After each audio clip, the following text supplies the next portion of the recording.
All right.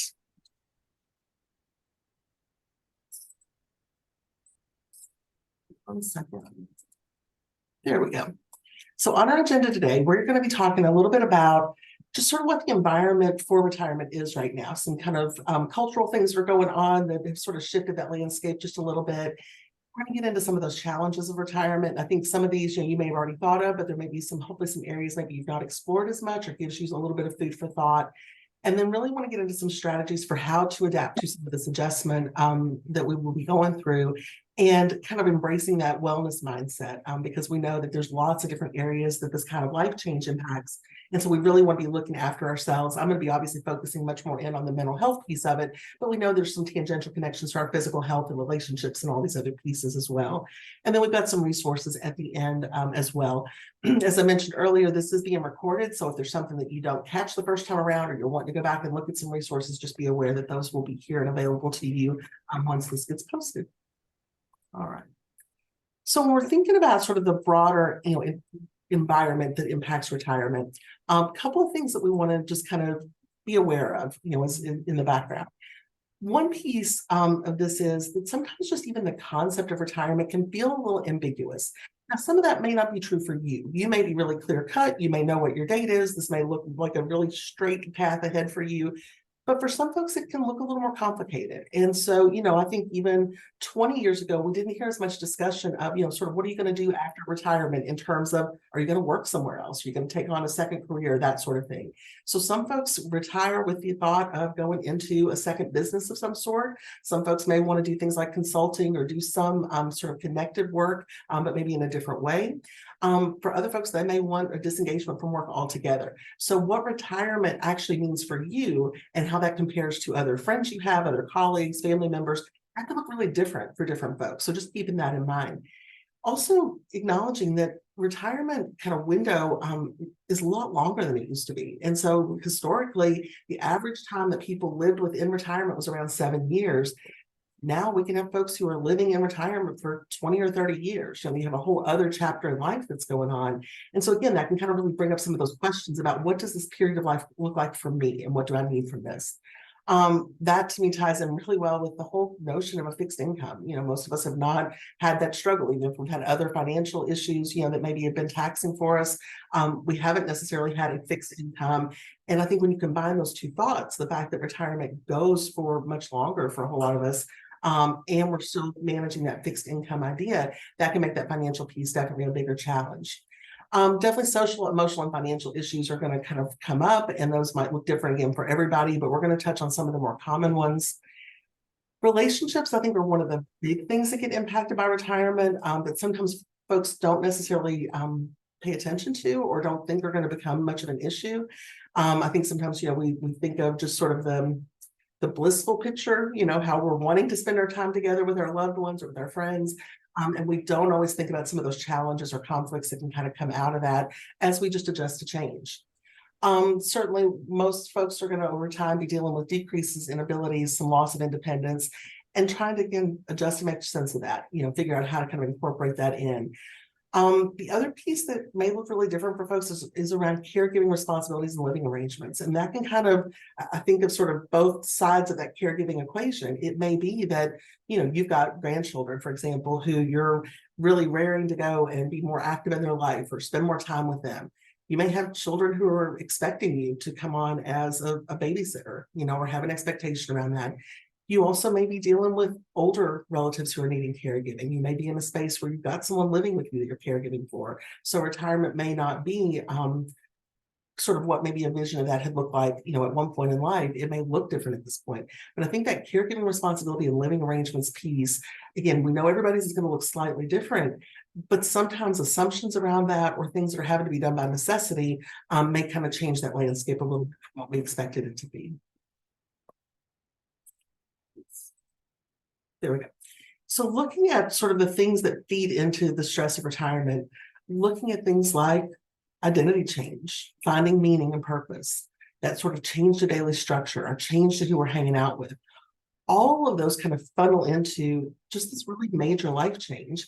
And anytime we're talking about a major life change, whether that is retirement or whether that is, moving states for a job, getting married or divorced, having a major loss, of a loved one. Any major life change, even when there's positive pieces in that, it causes stress in our system. It's a lot to adapt to. It's a lot for us to figure out. And when we're trying to already kind of go through these changes, sometimes we want to sort of shortchange the thinking through part. And so that's why I'm here, is so we can think about how we think about this, so that we can manage it successfully. So let's talk a little bit about some of these common sort of challenges that come up. And some of these I want to spend a little more time with than others. I think that, I talk with a lot of folks in counseling and one-on-one therapy about retirement. And so, as Terry mentioned, I'm one of the therapists through the Workplace Life Connections program here. And so I work with employees as well as retirees about any number of issues. Folks can come see us for anything you would come see a mental health therapist about. But because we're a workplace-based program, we get a lot of discussion around this issue, around retirement, both kind of in the pre-section of, figuring this out and when's it going to come and am I ready for it or not? And then we do a lot of work with retirees who are trying to, again, sort some of these things out in the moment. Often folks are kind of picturing retirement more in that vein of excitement. I mean, we want that. This is an achievement. We've done a lot of work in our life. We've done work in our career. We've gotten things in a financial situation where we're able to make the step. And so we want to look forward to the positives of this. And there are many positives. Okay. I'm going to be focusing in on the struggles of it, because we could sit here and talk about the positives all day. That's not going to really help you if you run into one of these walls. So let's talk about the areas where struggle comes in. So sometimes it is shifting out of that work mode into relaxation mode. For lots of us, when we hit that retirement window, we've got a lot of work years behind us. We've got a lot of life lived in this certain pattern and rhythm. It can be really difficult to figure out how to just disengage from that. Sometimes that gets really prompted by our interest in our work. Lots of us are fortunate to work in areas that have been, the area we've wanted to work in for a long time. We have a lot of curiosity about the topics that we're involved in, about the people that we're working with, or how things are developing. So it can be really hard to sort of step back and turn that off a little bit. It can make us feel sort of anxious and uneasy when we've got this extra time on our hands, and we may not have the money to fill it in quite the way we'd like to. If I've got all the money and time in both in the world, I might do certain things. But if I'm trying to manage that fixed income, I'm trying to make sure that when I'm spending money, that it's really thoughtful. I may start feeling some anxiety about that. And how am I going to navigate that and balance those things? Same thing in terms of finding sort of meaningful activity. So having more time on our hands and wanting to be sure we kind of use it. We use it the right way, or we use it to find meaning and purpose in those ways. That can bring some stress for us, if we kind of get caught in our thoughts around some of that. It's certainly a space where we can find folks struggling with more isolation. And, sometimes we are ready to make that shift away from a work group, where we feel like we've done our piece and we're ready for a new chapter in life. Sometimes we really yearn for those folks. Those are folks that we've shared often years of life experience with. And often it's not just about work. They also knew, when our kids were born, or when we bought new houses, or when our partner got sick, those kind of connections that we have. And so it can feel really isolating to not have that sort of built-in cohort where we've got that history and that kind of shared experience with. It can also be difficult just to start feeling sort of a decline in how useful we feel, how important we feel. Think about, how many of us introduce ourselves and we use our job title as part of that introduction. I know I do, when I talk about who I am to somebody new, part of what I'm mentioning usually in there is I do therapy. I'm a therapist. I work at UK, some version of that. Even that whole kind of working at UK, how much camaraderie there is in that. We're part of a group that's bigger than the city I grew up in, and so that camaraderie of being here and being part of sort of a vibrant campus community can be a challenge. Adjusting sort of routines, maintaining independence when we're home with someone else. So, you may be with a married partner, you may be with a living romantic partner, you may be living with another family member or roommate. That can feel really different just on a practical level when we're home all day, when we're spending time together all day. And on one hand, we can definitely see the benefits of that. It can be fun to have time with our partner, or time with our adult children to get to go do things together, or grandchildren. But it can be a real challenge if they've got certain routines in place and we're kind of the new wrench in that mix. And so they're trying to sort of accommodate us and incorporate us. And we're trying to figure out where we fit into those things. And that can just cause some challenges. It can cause some stress that goes on and some conflict to come up a little bit more. For some of us, retirement doesn't always look the way that we hoped or imagined it would. And I think often it's one of those areas where we can have a really idealized version of, what retirement's going to be. But that's a real challenge when we don't have the money that we had hoped to have, or when we're doing a lot of caregiving that we didn't necessarily anticipate. If our own health is at a place where we're not going to necessarily get to do things in the way that we had envisioned for ourselves. You may think about this in terms of things like imposter syndrome, where we've got this gap between what I thought I would be doing at a certain point in life and what I actually am doing, or do I feel like I've achieved this? That sort of feeling can also come up in this space where, again, retirement, for someone in some folks' brains can be, it was supposed to look this way, whether that's independent. I was supposed to be financially secure. I was supposed to have my own house. I wasn't supposed to worry so much about how my grandkids are doing or who's taking care of them. And I think sometimes when there's that mismatch, that can really set up some just some hard feelings for us, whether that is feelings of anxiety or depression, whether that's just feelings of frustration or disappointment that are a little bit milder, that can still be a little bit difficult to navigate. So when we're looking at what kind of strategies we can kind of employ to manage some of this, I broke this down into a couple of different areas here that we're going to go into in more depth. So we want to be able to find ways to embrace change, to seek that new purpose and meaning, to manage any kind of stress or anxiety or depression that might come up, and then how do we take care of our own health? Because we know that that's really interconnected very much with our mental health. So let's talk first about embracing change. Anytime we are facing a life change, even when it is one that feels like it is full of happiness and joy, it is still a stress on our system. It's a stress on our norms. Humans are creatures of habit. We do really well with routine. And even something that is something we really want can disrupt that. It can cause us a little bit of extra stress or extra effort to be put out because of the situation. So knowing that that's the case, this isn't a judgment about retirement. It's just knowing I'm going to be facing a life change. So when I'm facing a life change, how do I manage that? Definitely where we can, trying to adjust our attitude, kind of building resilience. That's what a lot of the examples I'm going to speak to are going to feed into that. Acknowledging our emotions, I think, is really important. The next slide, we're going to go a little bit more into the grieving the job that we're leaving, but really thinking about what is our attitude we want to go into this with. I think with so many things, approaching it with sort of purpose and with intention, this is how I'd like to be, this is how I want to approach it. It's almost this sort of a guiding kind of North Star for us. I use this concept a lot with my clients. If I know that, okay, in retirement, I want to be independent, I want to manage money, in a certain way, I want to keep relationships in a certain way, that may be my North Star that I'm continually working toward. I may fall short some days. I may have moments or periods of time where I'm not always on track as much as I'd like to be. But I think being able to define for ourselves, like, who do I want to be in this period? What do I want this to look like?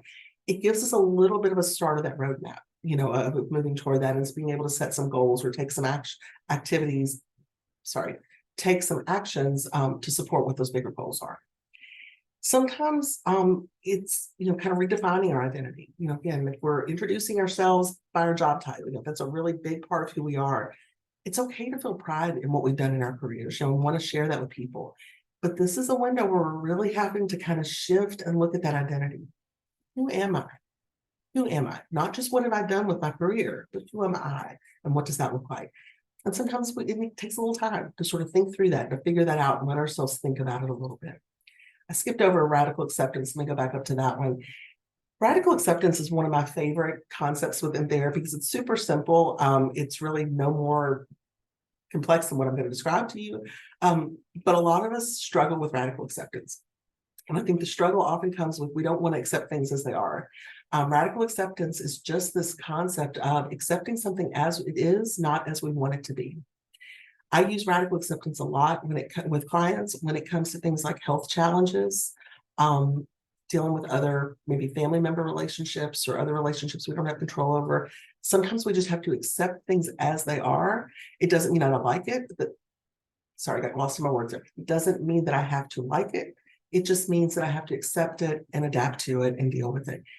And radical acceptance can be a real process, but it can be a really freeing concept if we can sort of embrace that things do not have to be perfect. They do not have to be what the vision was in my head for it to still be good and meaningful and valuable and important and all of these other pieces. being able to set goals for yourself. And that doesn't mean you've got, a spreadsheet with 50 new goals all over the place. You may be a person who likes that, but maybe it's just one or two things that you want to hone in on, one or two things that you want to use as part of that North Star, that sort of guiding thought of who do I want to be or how do I want to function as I'm managing this change.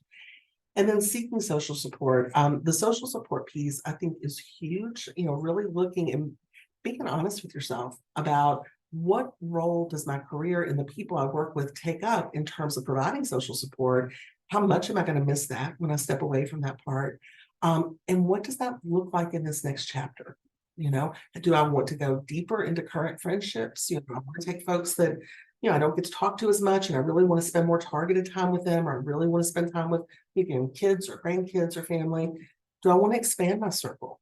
Have I noticed that maybe most of my friends are work related? Most folks are kind of in that circle. Maybe I need to look at exploring new interests and new things that I can be connected to really broaden sort of who I'm interacting with and what my social support looks like. This idea of grieving what we're leaving, we are not going through all these questions. I've got a few of these slides that are like this with kind of these mass dumps of questions. I want to talk about this sort of as a concept.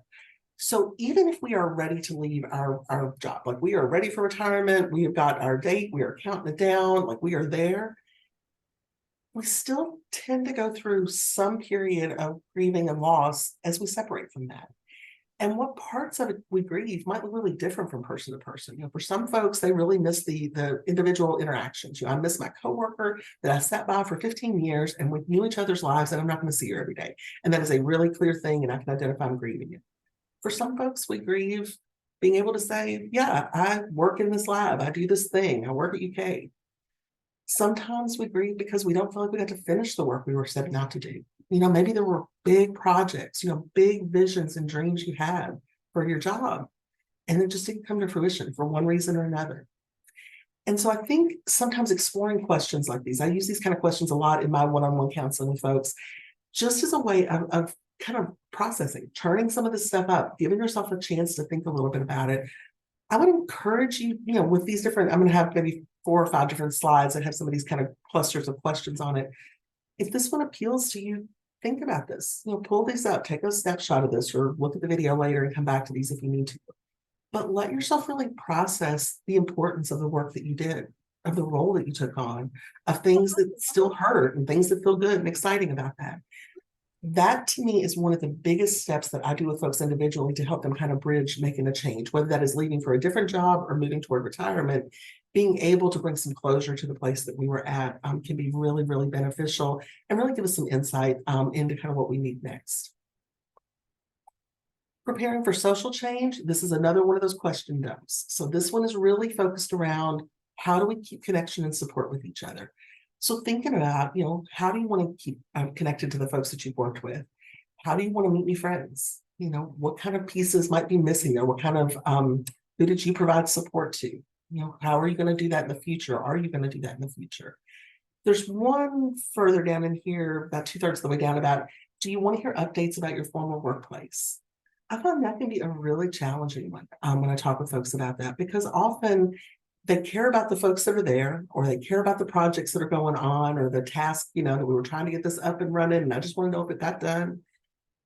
But it's also from a place of real limited power. We can't do much to change the trajectory of what's going on in our former workplace. We can't necessarily bring comfort or insight to the folks that are there. We can't always control, what direction they're going in. And so sometimes just for our own well-being, we need a boundary there. We need to have some limits in how much we hear about our former workplace, or what everybody's doing, or what that one person that drives everybody crazy has been up to. Sometimes we need those boundaries, and not because we don't care about the folks that are there, but because when we are going through individual personal change, we need to set new rules and routines for ourselves. And this can be part of that. So I would just be aware of that, noticing in that transition time, what limits we need on that. How can we stay connected to each other? Maybe, I've got a good colleague who I used to work with, and once we weren't working together anymore, we really made kind of an overt effort to change our relationship. When we would meet for lunch, we'd talk and we'd tease, but if we held to it, we'd do 5 minutes of work talk. Okay, 5 minutes of a dump about whatever work thing we needed to say. And then we shifted gears, and I wanted to hear about our kids, or she wanted to hear about my mom, or whatever was going on. So, thinking about if we want to keep some of those relationships, how do we make those deliberate changes and set some boundaries? Okay, so again, questions for us to ponder there. I'm not going to go through all of those, but I do think those can really help get the wheels turning on the social part. Same idea with the family changes. I think family changes often surprise folks when I'm working with them. I think the one that we probably hear, sort of in a joking way, talked about more than any other is if we have a partner, like a romantic partner living at home with us, we'll sort of hear those jokes about like, oh yeah, you're going to be under your wife's feet. You're going to drive her crazy being in the house all the time, or those sort of things. And I think, thing to keep in mind there is if we live with somebody else, whether that is a romantic partner, a adult child, a roommate, whoever we live with, they're going to have certain rhythms to their day and certain ways they do things. And just because we're going through this change, that doesn't mean that we get to kind of bust through the door like, the Kool-Aid man and like stomp all over their plans. We got to figure out how we fit together. What does this look like? That also doesn't mean we don't get to ask for changes or things that we need, but it's a little bit of a negotiation. How does that time fit together? How do we respect each other's time and space and efforts and pre-existing plans and friendships? Being able to communicate about that is just incredibly important. I think, if you already have some challenges in communication with, again, a partner, roommate, friend, whomever you might be living with, this could potentially amplify that a little bit, so I think the sooner we're able to talk about that, the more we're able to break down and really just ask some questions. What would help? This is going to be a big change. What would help you? This is what I'm thinking. What are you thinking? Open that conversation up a little bit, just to kind of head off some of those kind of hurt feelings or missed expectations.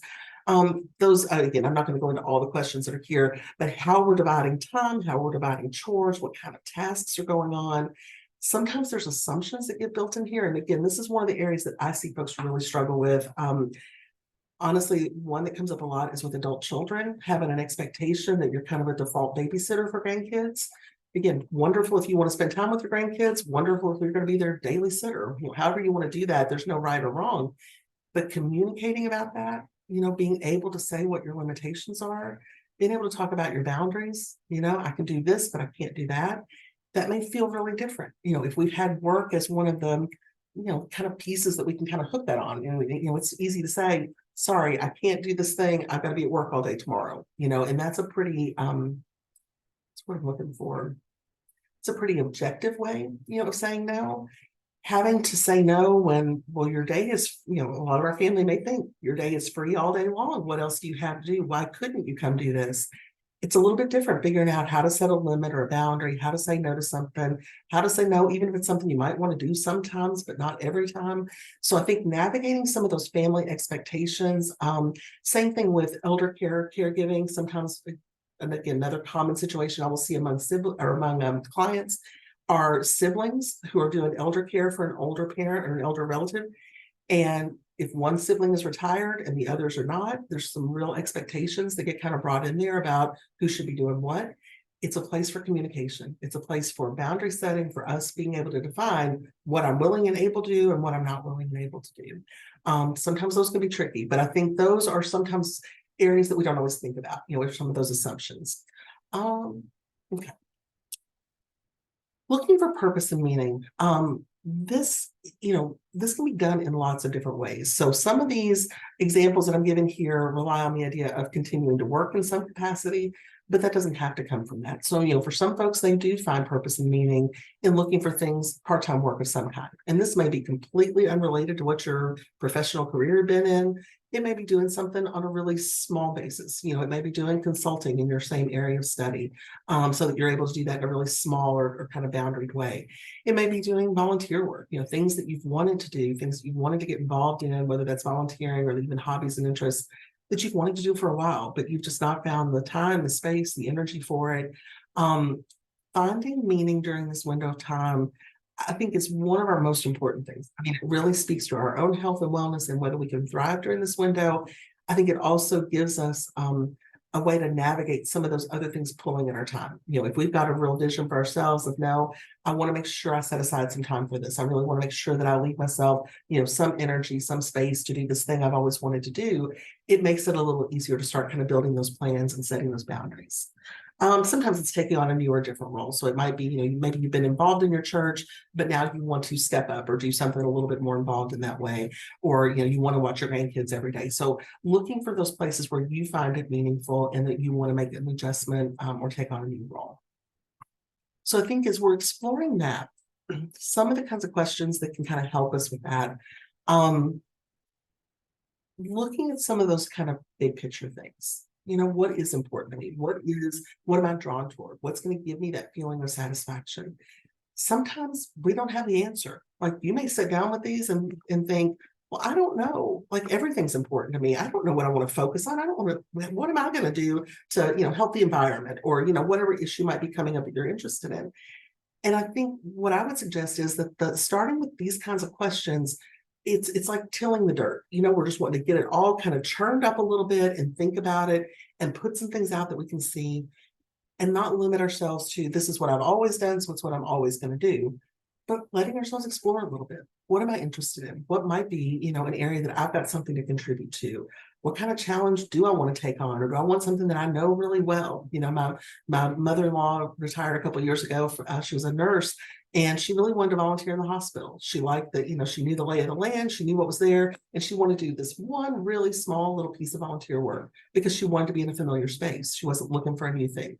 So really thinking about what's your personality? Does this feel like a time to explore? Does it feel like a time to do things that feel more comfortable or more familiar? Being able to even connect it to things like our spirituality, are we where we want to be spiritually? If not, what does this opportunity open up for me and what could that look like?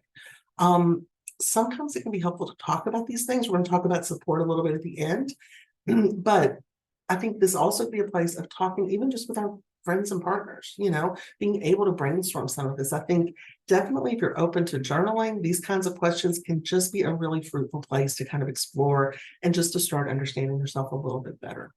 Okay. When it comes to managing stress, anxiety, and depression, and this is why we got a happy puppy on this page, because those are hard things. And so look at the puppy, because we all enjoy a good puppy. Couple of things I want to point out around this one. When we talk about practicing relaxation, I think for some folks that comes easily and they've got a path to that. And for some folks that I talk with, they aren't really sure how to do that. They've spent a lot of their life just kind of going, and they don't quite know what to do when it comes to a real downshifting gears and how to do that. And one thing that I find helpful kind of in that conversation is talking about the concept of flow in therapy or in psychology. So the concept of flow, again, really simple. It's just essentially the stuff that you do that lets you lose yourself in it. It's when you lose track of time, you lose track of what's going on. For some folks, that's gardening. For some people, it's art-related things, and they get into their music, they get into painting. For some folks, it's organizing, and they lose track, and they love doing that piece. Notice what brings you to a space of flow. Where do you kind of lose yourself? Where do you look up and, gosh, an hour passed, and I didn't even notice that because I was enjoying myself. That's what we're talking about with relaxation. For some folks, that comes in the form of a more structured, kind of stereotypical thing. For some folks, this comes through things like meditation or yoga. Like that's what I think a lot of us picture when we picture relaxation. Well, I've got to just find a way to like sit in peace and be quiet and do my own sound. And if that's what works for somebody, that's lovely. That is one path of this. But there's lots of ways to find flow and to lose ourselves in things that are good for us and to get into that meditative headspace. So being able to hone in on what is that thing for you, this is a good window to work on that. This is a good time to be thinking about that. And again, maybe working with somebody like me or another therapist to really dig into that a little bit and figure out what might bring you to that space. Because I think finding sort of what brings you to that flow headspace is a real good key of unlocking some of these things and how to navigate some of this change that we're talking about. Definitely being active is helpful, in these things. Again, broad stress, anxiety, depression, feedback, being active is going to help us. Practicing gratitude where we can, being able to really focus on the things that we're grateful for. Doesn't mean that we're not acknowledging there's other things that are difficult, but not losing sight of those pieces that we're grateful for makes a real difference in how we experience change. Kind of stopping some of the worry and the habitual nature that comes with work. I think for a lot of us, that's one thing that we don't always identify when we're stepping away for big chunks of time. But think about when you've went on vacation before, or when you've had, a bigger chunk of time, a week to 3 weeks off maybe. And how long does it take to actually disengage yourself from what's going on here? This is just a bigger version of that. So it takes some time to do some of that disengagement, some of those habitual things, what we do when we think about getting ready for work on Monday morning, that kind of stuff. It takes a minute to turn the volume down on some of those things. And then figuring out that sometimes you may need some outside support. That support may come from family and friends. It may be talking to, a colleague or mentor who's went through retirement and kind of picking their brain. It may be coming to talk to somebody like me, to kind of talk through this a little bit more in a little more detail. When we're thinking about how to kind of prepare for personal change, again, another one of these clusters of questions. Think about your attitude. Like, how do you see this? Like, really being honest with yourself about it. Defining how you see yourself now and how that feels different when you think about leaving your workplace, how you're going to structure time, how you're going to challenge yourself, because a lot of these things come naturally through our workplace. We're faced at work with challenges all the time. If I want a thing that if I feel good about the work I do and I feel confident in that may be a place where I get a lot of self-esteem. I feel really good that I did this project. I completed something successfully. How are we going to continue to learn and grow? Because that's part of what we need to keep that mental health nice and robust and healthy. We need challenges, we need goals, things that we're working on.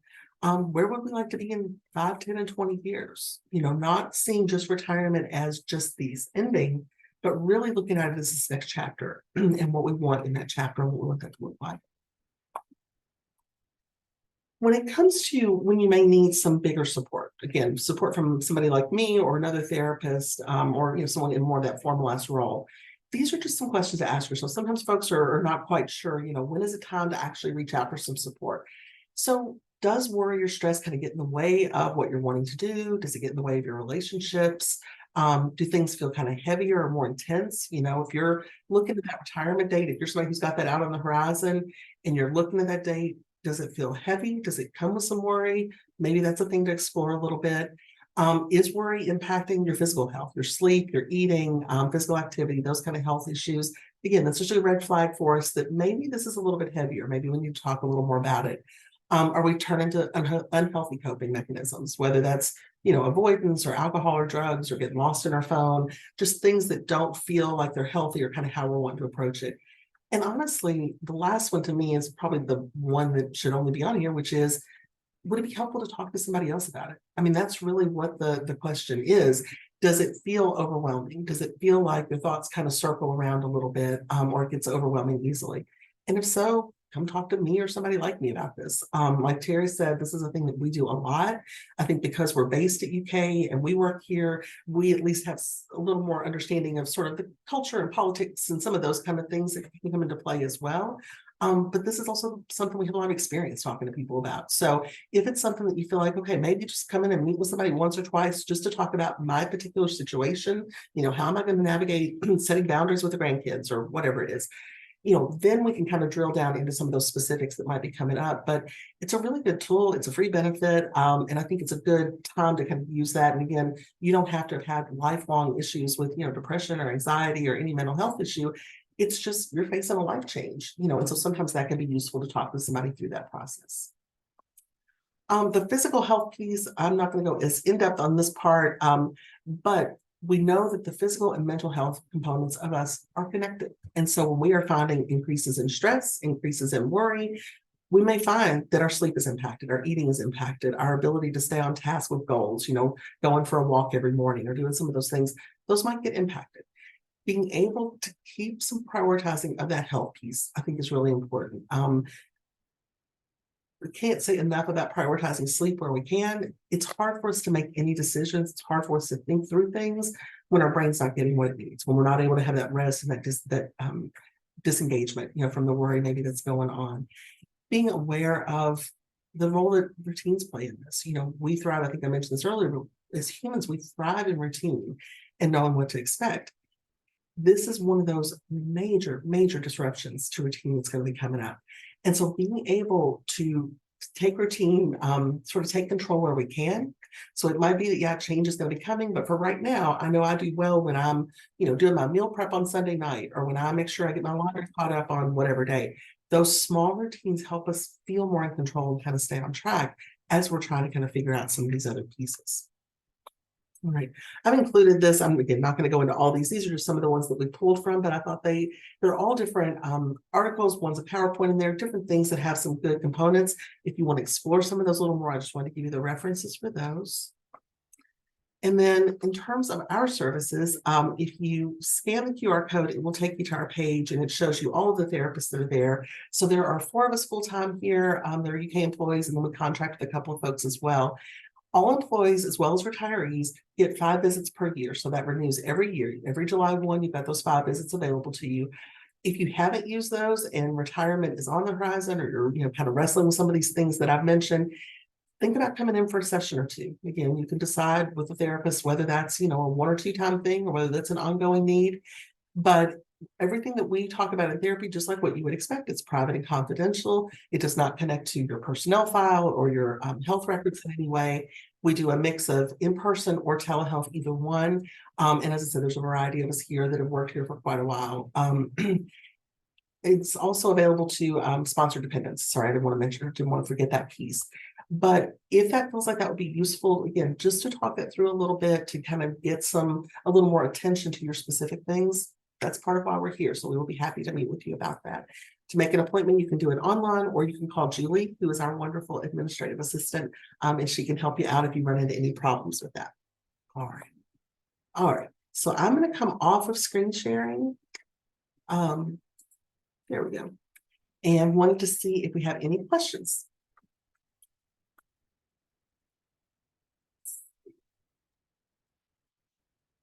Somebody had asked about whether it would be available for recording or in slide form. And Terry, is it only a recording? Yes, unless you want to share the slides, I have a way of sending it to everyone if you want. Oh, I'm happy to. PowerPoint. Yeah, Okay. since I've got those in there, I'm more than me. happy to. Yeah, I'll send you a PDF as soon as we get done. So we will be sending that one out since I had some resources in there. Awesome. There was a question on here. Does the sponsor dependent have their own 5 sessions? Ooh, great question. I did not clarify that very well. No, so it's 5 per employee. And so that employee can use them themselves. They can let their sponsor dependent use them. And if 2 employees are married and work here, then they've each got those. So again, they can trade those back and forth between them as well. But it's 5 per employee.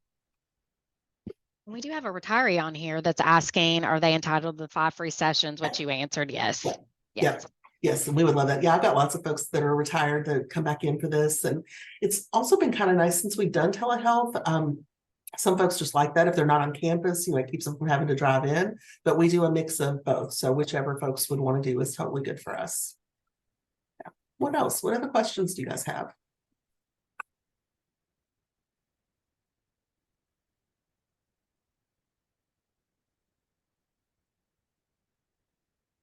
I think obviously my call was to talk about the mental health strain of it.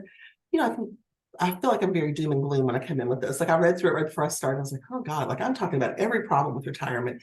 Let me say, I see folks thrive in retirement. I see folks do really well. Folks embrace things that they enjoy. Folks really make that transition in a good and healthy and meaningful way. And so keeping in mind that that is very much possible. And if you run into some of these things and they feel like a little bit bigger of a hump to get over, keep in mind that there's ways to get over them. A lot of these things are just us kind of giving some time and attention to defining what the problem is, figuring out what we want to do differently, and kind of making a plan for that. And so that's a place where, again, talking to me or somebody at your church or a friend, someone who can kind of help process that can be really useful. But I don't want to just leave on this sort of doom and gloom that it's all going to be horrible and hard and heavy. There may be some hard and heavy points in there, but we can also have a lot of enjoyment and growth and fulfillment during this time. So I just felt like I needed to at least put that out in the world because I do think that's true. And I've certainly seen folks have really, really positive experiences, during this window.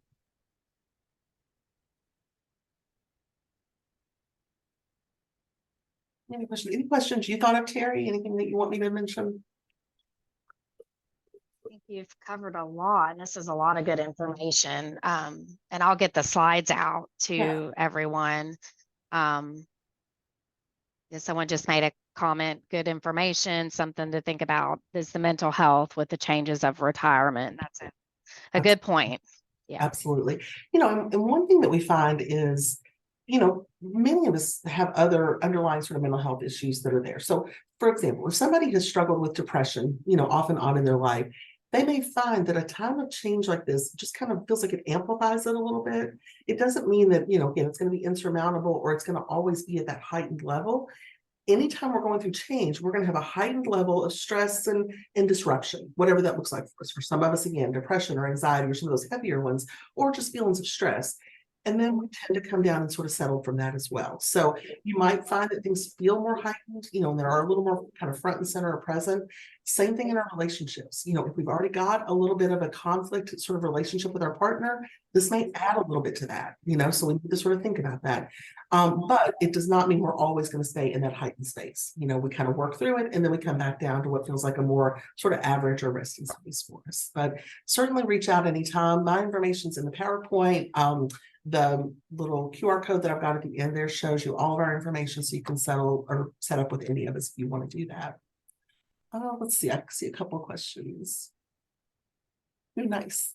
Once you've used your 5 sessions, can you get more for a fee? We aren't able to go beyond the 5 sessions just because of how we're set up, and our purpose here is to serve lots of people broadly.